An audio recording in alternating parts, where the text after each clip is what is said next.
Law 18.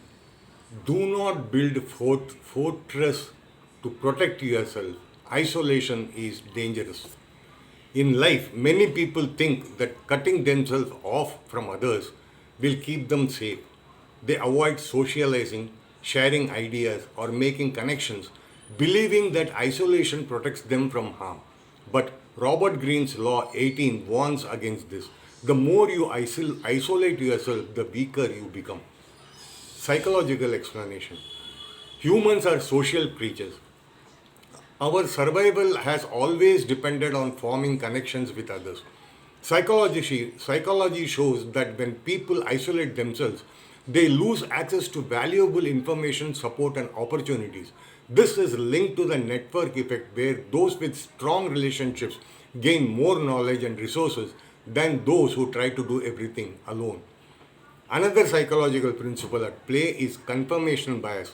When we isolate ourselves, we only hear our own thoughts, reinforcing our existing beliefs. This creates a mental fortress, making it difficult to adapt or grow. Isolated people also experience higher stress and anxiety because they lack emotional support from others. Isolation also makes people vulnerable.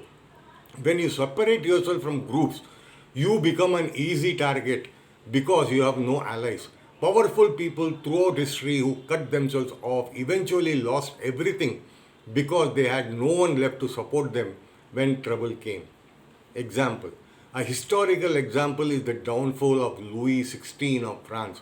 As the French Revolution was rising, he and his queen, Marie Antoinette, remained isolated in their palace, ignoring the growing anger of the people.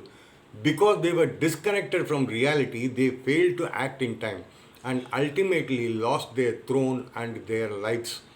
In everyday life, think about a manager who avoids interacting with employees.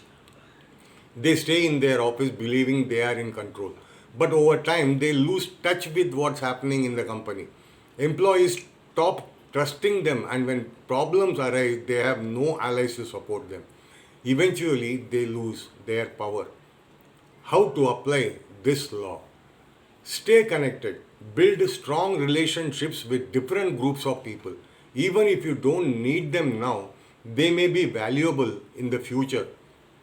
Avoid being out of touch. If you hold a leadership position, engage with people at all levels. Understand what's happening around you. Use networks for power. The more connections you have, the more influence and protection you gain. While privacy and independence are important, complete isolation weakens you. True power comes from staying connected and using relationships wisely.